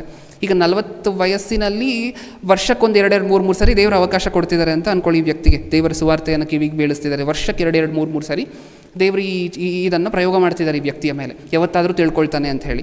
ಅಂದರೆ 15 ವರ್ಷ ಉಳಿದಿದೆ ಅಲ್ವಾ, 25 ಇಯರ್ಸ್ ಅಂದರೆ ಈ ವ್ಯಕ್ತಿಗೆ ದೇವರು 40 ವರ್ಷ ಕೊಟ್ಟಿದ್ದಾರೆ ಅಂತ ಹೇಳಿದ್ರೆ, ಇನ್ನು 15 ವರ್ಷದಲ್ಲಿ ದೇವರು ಏನು ಮಾಡಿರ್ತಾರೆ, ವರ್ಷನೂ ಒಂದು ಮೀಟಿಂಗ್ ಕರ್ಕೊಂಡು ಹೋಗುವಂತಹದ್ದು, ಒಂದು ಪ್ರೇಯರ್ ಕರ್ಕೊಂಡು ಹೋಗುವಂತಹದ್ದು, ಒಂದು ಪಾಂಪ್ಲೆಟ್ ಕೊಡುವಂತಹದ್ದು ಕೈಗೆ, ಯಾವಾಗಲಾದರೂ ಹೆಂಗಾದರೂ ಮಾಡಿ ಒಂದಲ್ಲ ಒಂದು ಸರಿ ನನ್ನ ಮಗ ನನ್ನನ್ನು ತಿಳ್ಕೊಳ್ತಾನೆ ಅಂತ ಹೇಳಿ ದೇವರು ಟ್ರೈ ಮಾಡ್ತಾನೇ ಇರ್ತಾರೆ. ಈಗ ಅಪವಾದಿ ಏನು ಮಾಡ್ತಿರ್ತಾನೆ, ಈ ಕಡೆಯಿಂದ 40 ವರ್ಷ ಫುಲ್ಲು ಬದುಕ್ಬಿಟ್ರೆ ಈ ವ್ಯಕ್ತಿ ಎಲ್ಲಾದರೂ ಮಧ್ಯದಲ್ಲಿ ದೇವರನ್ನು ತಿಳ್ಕೊಳ್ಳುವಂತಹ ಚಾನ್ಸ್ ಇರುತ್ತೆ. ಅದಕ್ಕೆ ಏನು ಮಾಡಬೇಕು, ಆದಷ್ಟು ಬೇಗನೆ ಈ ವ್ಯಕ್ತಿಯನ್ನು ತನ್ನ ಪ್ರಾಣವನ್ನು ತಗೊಳ್ಳೋ ಹಾಗೆ ಮಾಡಿಬಿಡಬೇಕು. ಇದೇನಾ ಅಪವಾದಿಯ ಮೆಂಟಾಲಿಟಿ? ಇದೇನಾ? ಸತ್ಯವೇದದಲ್ಲಿ ಆತ್ಮಹತ್ಯೆ ಅಂದ ತಕ್ಷಣ ಯಾರ್ಯಾರು ನೆನಪು ಬರ್ತಾರೆ ನಮಗೆ? ಓಕೆ, ಈಗ ಯೂದನ್ನು ಏನಕ್ಕೋಸ್ಕರ ಆತ್ಮಹತ್ಯೆ ಮಾಡಿಕೊಂಡ್ರು ಹೇಳಿ? ಬೇಗ ಸಮಯ ಆಗೋಗ್ತಿದೆ. ಏನಕ್ಕೋಸ್ಕರ ಆತ್ಮಹತ್ಯೆ ಮಾಡಿಕೊಂಡ್ರು? ಹೌದಾ? ಯೇಸುಕ್ರಿಸ್ತರನ್ನು ಹಿಡ್ಕೊಟ್ಟಿರುವಂತಹ ಆ ನೋವಿಗೋಸ್ಕರನ? ಓಕೆ, ಯೇಸುಕ್ರಿಸ್ತರನ್ನು ಹಿಡ್ಕೊಡು ಅಂತ ಹೇಳಿದ್ಯಾರು? ಯೇಸುಕ್ರಿಸ್ತರನ್ನು ಹಿಡ್ಕೊಡು ಅಂತ ಹೇಳಿದ್ಯಾರು? ಸತ್ಯವೇದದಲ್ಲೇ ಬರ್ಸಿದ್ದಾರೆ, ಯಾರು ಹೇಳಿದ್ರು ಅಂತ ಹೇಳಿ. ಅದನ್ನು ಒಂದ್ಸರಿ ನೋಡೋಣ. ಯೋಹಾನನು ಬರೆದ ಸುವಾರ್ತೆ 13ನೇ ಅಧ್ಯಾಯ 2ನೇ ವಚನ. ಬೇಗ, ಯೋಹಾನನು ಬರೆದ ಸುವಾರ್ತೆ 13ನೇ ಅಧ್ಯಾಯ 2ನೇ ವಚನ, 13:2. ಅವರು ಊಟಕ್ಕೆ ಕೂತುಕೊಂಡಿದ್ದರು. ಅಷ್ಟರೊಳಗೆ ಸೈತಾನನು ಸೀಮೋನನ ಮಗನಾದ ಇಸ್ಕರಿಯೋತ ಯೂದನ ಮನಸ್ಸಿನಲ್ಲಿ ಯೇಸುವನ್ನು ಹಿಡಿದುಕೊಡಬೇಕೆಂಬ ಆಲೋಚನೆಯನ್ನು ಹುಟ್ಟಿಸಿದನು. ಏನು ಆಲೋಚನೆ ಹುಟ್ಟಿಸ್ತಿದೆ ಸೈತಾನನು? ಸ್ಪಷ್ಟವಾಗಿ ಬರ್ಸಿದ್ದಾರೆ ಸತ್ಯವೇದದಲ್ಲಿ. ಯಾರಂತೆ ಆಲೋಚನೆ ಹುಟ್ಟಿಸಿದ್ದು? ಯೇಸುಕ್ರಿಸ್ತರನ್ನು ಹಿಡ್ಕೊಡು ಅಂತ ಯಾರು ಆಲೋಚನೆ ಹುಟ್ಟಿಸಿತ್ತು? ಸೈತಾನನು. ಏನಂತ ಆಲೋಚನೆ ಹುಟ್ಟಿಸ್ದ? ಯೇಸುಕ್ರಿಸ್ತರನ್ನು ಹಿಡ್ಕೊಡು ಅಂತ ಹುಟ್ಟಿಸಿದ್ನ. ನೆಕ್ಸ್ಟ್, ಓಕೆ, ಸ್ವಲ್ಪ ಕಾಲ ಆಯಿತು, ಈಗ ಹಿಡ್ಕೊಟ್ಟಿದ್ದಾಯಿತು, 30 ನಾಣ್ಯ ತೊಗೊಂಡಿದ್ದಾಯಿತು. ಇವಾಗ ಏನಂತ ಆಲೋಚನೆ ಕೊಡ್ತಿದೆ? ಅಟ್ಲೀಸ್ಟ್ 30 ನಾಣ್ಯ ಇಟ್ಕೊಂಡಿದೆಯಲ್ಲ, ಸ್ವಲ್ಪ ದಿನ ಅದನ್ನು ಖರ್ಚು ಮಾಡ್ಕೊಂಡು ಜೀವಂತವಾಗಾದರೂ ಇರು. ಒಂದಲ್ಲ ಒಂದು ಕಾಲ ಮುಂದೆ ಬಂದರೆ ಯಾರಾದರೂ ಅಪೋಸ್ತಲರು ಯಾರಾದರೂ ಬಂದು ನಿನ್ನ ಮನಸ್ಸನ್ನು ಮಾರ್ಪಡಿಸಿದ್ರೆ ಮತ್ತೆ ಮಾರ್ಪಡಿಸಬಹುದು ಅಂತ ಏನಾದರೂ ಆಲೋಚನೆ ಕೊಡ್ತಾ? ಇಮ್ಮಿಡಿಯೇಟಾಗಿ ಏನು ಮಾಡಬೇಕು? ಇವಾಗ ನೀನು ತಪ್ಪು ಮಾಡಿದ್ಯಾ, ಫ್ರೆಶ್ ಆಗಿ ತಪ್ಪು ಮಾಡಿದ್ಯಾ, ಇವಾಗ ಸತ್ತರೆ ಫ್ರೆಶ್ ಆಗಿ ನರ್ಕಕ್ಕೆ ಹೊರಟೋಗ್ತೀಯ. ಹೌದಾ? ಫ್ರೆಶ್ ಆಗಿ ತಪ್ಪು ಮಾಡಿದ್ಯಾ, ಈಗ ಇಮ್ಮಿಡಿಯೇಟಾಗಿ ಏನು ಮಾಡಬೇಕು? ನೀನು ಆತ್ಮಹತ್ಯೆ ಮಾಡ್ಕೋಬೇಕು. ಹಿಡ್ಕೊಡು ಅಂದಿದ್ಯಾರು? ಆತ್ಮಹತ್ಯೆ ಮಾಡ್ಕೊ ಅಂದಿದ್ಯಾರು? ಹಿಡ್ಕೊಟ್ಮೇಲೆ ಹಿಡ್ಕೊಡು ಅಂದಾಗ ಏನೇನು ಆಲೋಚನೆ ಹುಟ್ಟಿಸಿರ್ಬೋದು? ಹಿಡ್ಕೊಡು ಹಿಡ್ಕೊಡು ಹಿಡ್ಕೊಡು ಅಂದಿರುತ್ತೆ. ಈಗ ಆತ್ಮಹತ್ಯೆ ಮಾಡ್ಕೊಡ್ಬೇಕಾದ್ರೆ ಏನು ಆಲೋಚನೆ ಹುಟ್ಟಿಸಿರಬಹುದು? ನಿನ್ನ ಮನುಷ್ಯನೇನ ಎಂಥ ಮಹಾನುಭಾವ ಯೇಸು ಕ್ರಿಸ್ತರು, ಎಂಥ ಮಹಾನುಭಾವ ಯೇಸು ಕ್ರಿಸ್ತರು. ನೀನು ಹಿಡ್ಕೊಡ್ತೀಯ ಅಂತ ಗೊತ್ತಿದ್ದು ನಿನ್ನ ಪಾದ ತೊಳೆದ್ರು, ನೀನು ಹಿಡ್ಕೊಡ್ತೀಯ ಅಂತ ಗೊತ್ತಿದ್ರು ಹಣದ ಚೀಲವನ್ನು ನಿನ್ನ ಕೈಯಲ್ಲೇ ಕೊಟ್ಟರು, ನೀನು ಹಿಡ್ಕೊಡ್ತೀಯ ಅಂತ ಗೊತ್ತಿದ್ರು ನಿನ್ನನ್ನೇ ಅಪೋಸ್ತಲನಾಗಿ ಮಾಡಿಕೊಂಡ್ರು. ಇಷ್ಟೆಲ್ಲ ಮಾಡಿದಂಥವ್ರನ್ನ ಹಿಡ್ಕೊಟ್ಬಿಟ್ಟಲ್ವ? ನಿನಗೆ ಹೃದಯ ಇದೆಯಾ? ಈಗ ಯೇಸು ಕ್ರಿಸ್ತರು ನೋಡಿ ಹೆಂಗೆ ಹೊಡ್ಕೊಂಡು ಹೋಗ್ತಿದ್ದಾರೆ, ಅಂದರೆ ರಸ್ತೆಯಲ್ಲಿ ಹೇಗೆ ಚಾಟಿಯಿಂದ ಹೊಡ್ಕೊಂಡು ಹೋಗ್ತಿದ್ದಾರೆ, ಶಿಲ್ಬೆಯನ್ನು ಹೊರಿಸ್ತಿದ್ದಾರೆ ನೋಡು. ಇದೆಲ್ಲ ಯಾರಿಂದ ಅಂತ್ಯ? ನಿನ್ನಿಂದನೇ. ನಿನ್ನೊಂದು ಬದುಕೇನ ಆತ್ಮಹತ್ಯೆ ಮಾಡ್ಕೋ. ಆಲೋಚನೆ ಕೊಟ್ಟಿದ್ಯಾರು? ಹಿಡ್ಕೊಡು ಅಂತ ಅಪವಾದಿನೇ. ಈಗ ಆ ತಪ್ಪನ್ನು ಯಾರ ಮೇಲೆ ಹೊರಿಸ್ತಿದೆ? ಯೂದನ ಮೇಲೆ ಹೊರಿಸಿ ಹೋಗು ಆತ್ಮಹತ್ಯೆ ಮಾಡ್ಕೋ. ನಮ್ಮ ಜೀವನದಲ್ಲಿ ಸೈತಾನ ಆಡ್ತಿರುವಂಥ ಆಟ ನಮ್ಗೆ ಅರ್ಥ ಆಗ್ತಿದೆಯಾ ಪ್ರಿಯರೇ? ಇದು ಅಪವಾದಿ ಅಂದರೆ ಇದು. ಕಳೆದ ವಾರನೂ ನೋಡಿದ್ದೀವಿ ಸೊಲೊಮೋನನ ಚರಿತ್ರೆಯಲ್ಲಿ ಅಪವಾದಿಯ ಪಾತ್ರ.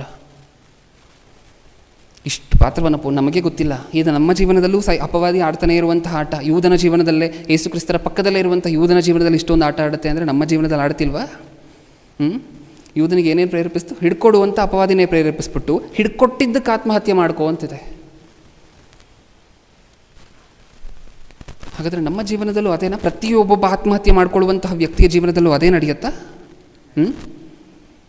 ಏನಕ್ಕೋಸ್ಕರ ಆತ್ಮಹತ್ಯೆ ಮಾಡಿಕೊಂಡ್ರು ಅವರು ಅಂತ ಕೇಳಿದ್ರಿ ಅಂತ ಅಂದ್ಕೊಳ್ಳಿ. ಈಗಾಗಲೇ ಆತ್ಮಹತ್ಯೆ ಮಾಡ್ಕೊಂಡಿರುವಂಥವ್ರು ಏನಕ್ಕೋಸ್ಕರ ಮಾಡಿಕೊಂಡ್ರು ಅಂತ ನೀವು ಕೇಳಿದ್ರಿ ಅಂತ ಅಂದ್ಕೊಳ್ಳಿ. ಸಾಲ ಜಾಸ್ತಿ ಆಗೋಗಿತ್ತು ಬ್ರದರ್. ಓಕೆ, ಸಾಲ ಏನಕ್ಕೋಸ್ಕರ ಮಾಡಿಕೊಂಡ್ರು? ಅತಿ ಆಸೆ ಬ್ರದರ್. ಸ್ವಲ್ಪ ಅವರು ಜೀವನ ಹಾಗೆ ಮಾಡಬೇಕು, ಏನೂ ಇಲ್ಲ ಅಂದರೂ ಹೀಗೆ ಇರಬೇಕು ಅನ್ನುವಂಥ ಆಲೋಚನೆ, ಕೊಟ್ಟಿರುವಂಥದ್ರಲ್ಲಿ ತೃಪ್ತಿ ಇಲ್ಲ, ಸೋಮಾರಿ, ಸ್ವಲ್ಪ ದುಡಿಲಿಕ್ಕೆ ಸೋಮಾರಿ, ಅದಕ್ಕೋಸ್ಕರ ಇಷ್ಟು ಸಾಲ ಮಾಡ್ಕೊಂಡಿದ್ದಾರೆ. ಈಗ ಸಾಲ ಮಾಡ್ಕೋ ಅಂತ ಪ್ರೇರೇಪಣೆ ಕೊಟ್ಟಿದ್ಯಾರು? ಹಾಗಾದರೆ ಸಾಲ ಮಾಡ್ಕೋ, ಸೋಮಾರಿ ಆಗು, ದುಡಿಬೇಡ, ಅತಿ ಆಸೆ ಪಡು, ಇರುವುದಕ್ಕಿಂತ ಹೆಚ್ಚಾಗಿ ಖರ್ಚು ಮಾಡು, ಈ ಪ್ರೇರೇಪಣೆ ಕೊಟ್ಟಿದ್ಯಾರು? ಅಪವಾದಿ. ಈಗ ಸಾಲ ಆದ ನಂತರ ಹೋಗಿ ಆತ್ಮಹತ್ಯೆ ಮಾಡ್ಕೋ ಅಂತ ಪ್ರೇರೇಪಣೆ ಕೊಟ್ಟಿದ್ಯಾರು? ಅಪವಾದಿ. ಸೇಮ್ ಯೂದನ ಜೀವನದಲ್ಲಿ ಏನು ಪಾತ್ರವನ್ನು ಪೋಷಿಸ್ತೋ ನಮ್ಮ ಜೀವನದಲ್ಲೂ ಅದೇ ಪಾತ್ರವನ್ನು ಪೋಷಿಸುತ್ತೆ. ಹೌದಾ? ನಿಜನ? ಇನ್ನೊಬ್ಬರನ್ನು ಕೇಳಿ, ಏನಕ್ಕೋಸ್ಕರ ಆತ್ಮಹತ್ಯೆ ಮಾಡಿಕೊಂಡ್ರು? ಇವರು ಪ್ರೀತಿಸಿರುವಂತಹ ಹುಡುಗನೋ ಇವ್ರಿಗೆ ಸಿಕ್ಕಿಲ್ಲ. ಓಕೆ, ಹಾಗಾದರೆ ಪ್ರೀತಿ ಮಾಡು. ಈ ಲೋಕದ ಪ್ರೀತಿಯಲ್ಲಿ, ಕಣ್ಣಿಗೆ ಕಾಣುವಂತಹ ಸೌಂದರ್ಯದ ಪ್ರೀತಿಯಲ್ಲಿ ಬೀಳುವಂಥ ಪ್ರೇರೇಪಣೆ ಕೊಟ್ಟಿದ್ಯಾರು? ಅಪವಾದಿ. ಈಗ ಪ್ರೀತಿ ಮಾಡುವಂಥವ್ರು ನಿನಗೆ ಸಿಗದೇ ಇದ್ದಾಗ ನಿಂದೊಂದು ಬದುಕೇನ? ನೀನು ಪ್ರೀತಿ ಮಾಡಿದಂಥವ್ರೇ ನಿನಗೆ ಸಿಕ್ಕಿಲ್ಲ, ಹೋಗಿ ಆತ್ಮಹತ್ಯೆ ಮಾಡ್ಕೊ ಅಂತ ಪ್ರೇರೇಪಣೆ ಕೊಟ್ಟಿದ್ಯಾರು? ಸೈತಾನೆ. ಇದು ಸೇಮ್ ಯೂದನ ಜೀವನದಲ್ಲಿ ಏನಾಯಿತೋ, ಪ್ರತಿ ಆತ್ಮಹತ್ಯೆ ಮಾಡಿಕೊಳ್ಳುವಂತಹ ಪ್ರತಿಯೊಬ್ಬೊಬ್ಬರ ಜೀವನದಲ್ಲೂ ಇದೇ ನಡೀತಿರುವಂತಹದ್ದು. ಇದು ಆತ್ಮಹತ್ಯೆ ಮಾಡಿಕೊಳ್ಳುವಂತಹ ಪ್ರತಿಯೊಬ್ಬೊಬ್ಬರ ಜೀವನದಲ್ಲೂ ಅಪವಾದಿ ಪೋಷಿಸುತ್ತಿರುವಂತಹ ಪಾತ್ರ. ಏನನ್ಸುತ್ತೆ ನಮಗೆ ಇದನ್ನೆಲ್ಲ ಕೇಳಿದಾಗ?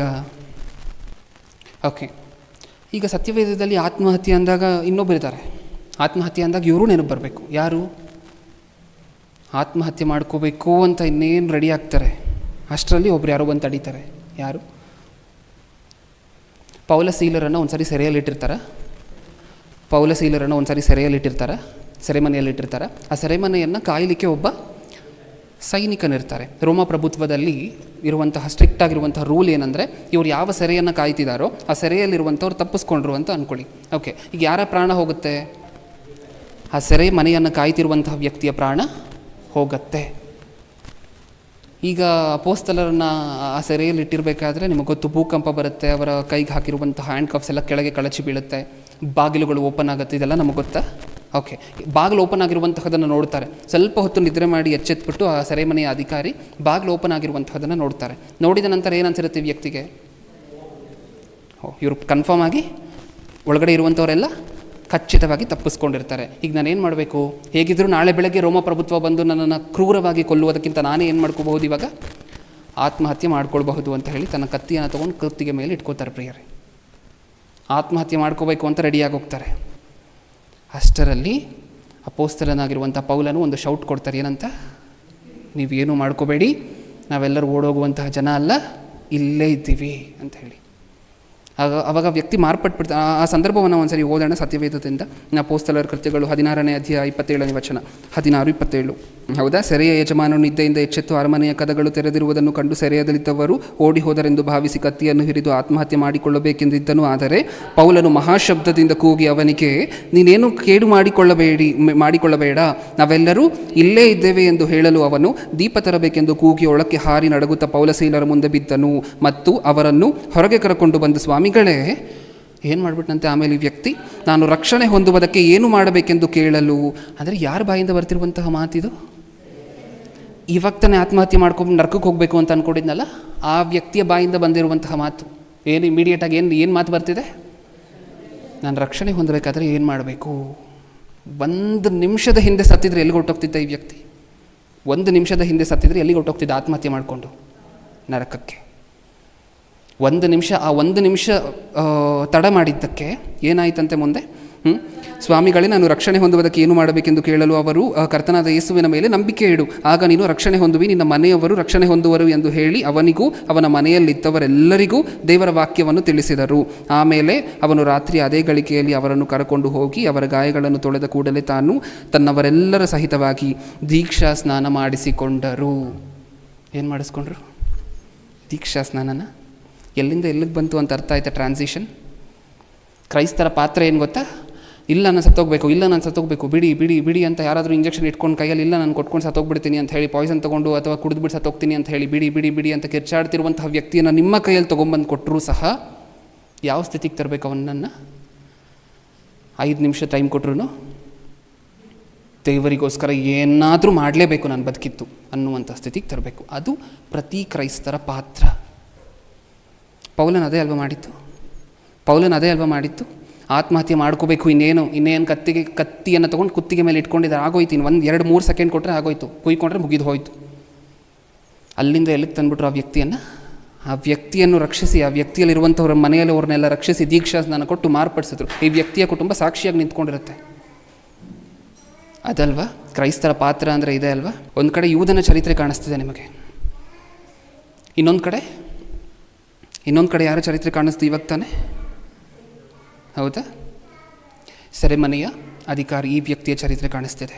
ಇದರಲ್ಲಿ ಒಬ್ಬ ವ್ಯಕ್ತಿ ಅಪವಾದಿಯ ಮಾತಿಗೆ ಕಿವಿಗೊಟ್ಟ, ಇನ್ನೊಬ್ಬ ವ್ಯಕ್ತಿ ಅಷ್ಟೇ ಡಿಫ್ರೆನ್ಸ್. ಆತ್ಮಹತ್ಯೆ ಮಾಡ್ಕೊಳ್ಳುವಂಥವ್ರು ಯಾರಾದರೂ ನಿಮ್ಮ ಕಣ್ಣು ಕಾಣಿಸಿದ್ರೆ ಈ ಸಂದೇಶವನ್ನು ಮೊದಲನೇದಾಗಿ ಆತ್ಮಹತ್ಯೆ ಮಾಡ್ಕೋಬೇಕು ಅನ್ನುವಂತಹ ಅವರ ಮನಸ್ಥಿತಿ ಅವ್ರ ಮನಸ್ಸಿನಲ್ಲಿದ್ದರೆ, ನನ್ನ ಕಷ್ಟಗಳು ಸಾಕಾಗೋಗಿದೆ ಜೀವನದಲ್ಲಿ, ಇನ್ನೇನು ಇಲ್ಲ ನನ್ನ ಜೀವನದಲ್ಲಿ ಅನ್ನುವಂತಹದ್ದು ನಿಮ್ಮ ಕಿವಿಗೆ ಬಿದ್ದರೆ ದಯವಿಟ್ಟು ಅವರ ಮುಂದೆ ಈ ಸಂದೇಶವನ್ನು ಇಡಿ. ಅಪವಾದಿಗೆ ಮನುಷ್ಯರನ್ನು ಕೊಲ್ಲುವಂಥ ಅಧಿಕಾರ ಇಲ್ಲ ಅಷ್ಟೇ. ಅಪವಾದಿ ದೇವರು ಯಾವ ಅಧಿಕಾರ ಕೊಟ್ಟಿಲ್ಲ? ಮನುಷ್ಯರನ್ನು ಕೊಲ್ಲುವಂಥ ಅಧಿಕಾರ ಇಲ್ಲ, ಮನುಷ್ಯರ ಪ್ರಾಣವನ್ನು ತೆಗೆಯುವಂಥ ಅಧಿಕಾರ ಇಲ್ಲ. ಆದರೆ ಯಾವ ಆಲೋಚನೆ ಇದೆ, ಯಾವ ಶಕ್ತಿ ಇದೆ? ನಿಮ್ಮ ಪ್ರಾಣವನ್ನು ನೀವೇ ತಗೊಳ್ಳಿ, ನಾನು ಏನಕ್ಕೆ ತಗೊಳ್ಳಿ? ನಿಮ್ಮ ಪ್ರಾಣವನ್ನು ನೀವೇ ತಗೊಳ್ಳಿ ಅಂತ ಆಲೋಚನೆ ಕೊಡುವಂಥ ಶಕ್ತಿ ಇದೆಯಾ? ಆದರೆ ಎಲ್ಲರೂ ಸಹ ಆತ್ಮಹತ್ಯೆ ಮಾಡ್ಕೊಳ್ಳುವಂಥವ್ರನ್ನೆಲ್ಲ ನೋಡಿ ಒಂದು ಸಾರಿ. ಎಲ್ಲರೂ ಡೆತ್ ನೋಟ್ ಬರೆದು ಇಟ್ಟು ಹೋಗುವಂಥವ್ರೆ. ಡೆತ್ ನೋಟಲ್ಲಿ ಏನಿರುತ್ತೆ ಹೇಳಿ ಪ್ರಿಯರೇ?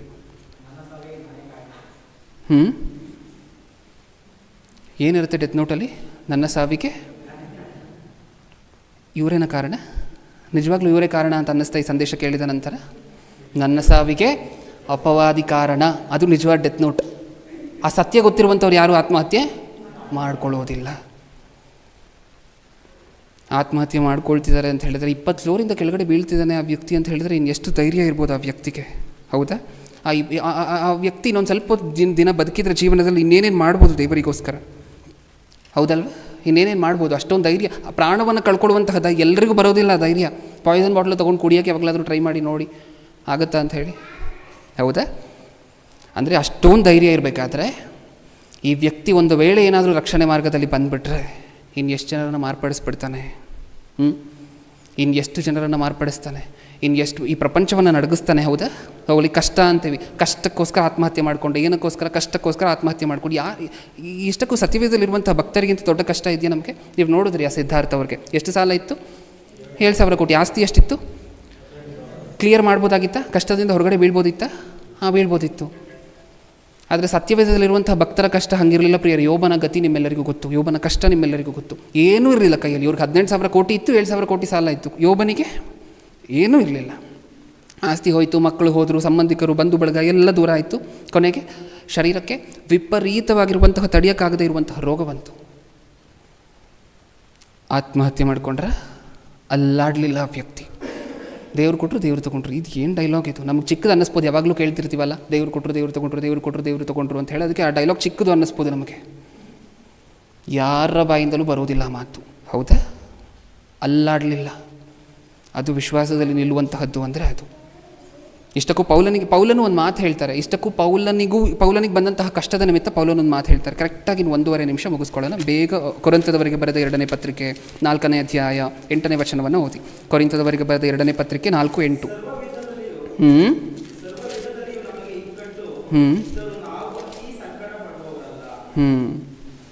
ಮುಂದೆ ಹಾಂ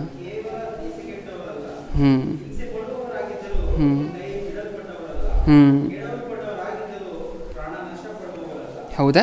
ಅಂದರೆ ಸೂಸೈಡ್ ಮಾಡ್ಕೊಂಡು ಹೊರಡೋರಲ್ಲ ಅಂತ ಹೇಳ್ತಿದ್ದಾರೆ. ನಮಗೆ ಅರ್ಥ ಆಗುವಂತಹ ಭಾಷೆಯಲ್ಲಿ ಹೇಳಬೇಕಾದ್ರೆ, ಸರ್ವ ವಿಧದಲ್ಲಿಯೂ ನಮಗೆ ಇಕ್ಕಟ್ಟು ಇದ್ದರೂ ನಾವು ಅತಿ ಸಂಕಟ ಪಡುವವರಲ್ಲ, ನಾವು ದಿಕ್ಕು ಕಾಣದವರಾಗಿದ್ದರೂ ಕೇವಲ ದೆಸೆಗೆಟ್ಟವರಲ್ಲ, ಹಿಂಸೆ ಪಡುವವರಾಗಿದ್ದರೂ ಕೈ ಬಿಟ್ಟವರಲ್ಲ. ದೇವರು ನಮ್ಮ ಜೊತೆನೇ ಇದ್ದಾರೆ. ಕಷ್ಟ ಏನೋ ಇದೆ, ಆದರೆ ಈ ಕಷ್ಟದಲ್ಲೆಲ್ಲ ದೇವರು ನಮ್ಮ ಜೊತೆ ಇದ್ದಾರೆ. ನೆಕ್ಸ್ಟ್, ಕೈ ಬಿಡಲ್ಪಟ್ಟವರಲ್ಲ, ಕೆಡವಲ್ಪಟ್ಟವರಾಗಿದ್ದರೂ ಪ್ರಾಣ ನಷ್ಟಪಡುವವರಲ್ಲ. ಅಂದರೆ ಎದುರ್ಕೊಂಡು ಓಡೋಗಿ ಸೂಸೈಡ್ ಮಾಡ್ಕೊಳ್ಳುವಂಥವರಲ್ಲ. ಹೀಗಿರಬೇಕು ಭಕ್ತರು. ಇನ್ನೊಬ್ಬರು ಇದೇ ರೀತಿ ಇರುವಂತೆ ಮಾಡಬೇಕು. ಸೂಸೈಡ್ ಮಾಡ್ಕೊಳ್ಳುವವರೆಗೂ ಮಾತ್ರ ಅನ್ನಿಸ್ತಿರುತ್ತೆ, ನಾನು ಸೂಸೈಡ್ ಮಾಡಿಕೊಂಡ್ರೆ ಈ ಪ್ರಪಂಚಕ್ಕೆ ಗೊತ್ತಾಗ್ಬಿಡುತ್ತೆ ನನ್ನ ಕಷ್ಟ ಏನಾಗಿತ್ತು ಅಂತ ಹೇಳಿ ಯಾವಾಗ ಅನ್ನಿಸ್ತಿರುತ್ತೆ. ಆದರೆ ಸೂಸೈಡ್ ವಿಷ ಕುಡಿತೀವಲ್ವ, ಕುಡಿದ ನಂತರ ಆಗ್ತಿರುತ್ತಲ್ಲ ಬಾಧೆ, ಮರಣದ ರುಚಿ ಯಾವಾಗ ತಾನೇ ಕಾಣಿಸ್ತಿರುತ್ತೆ.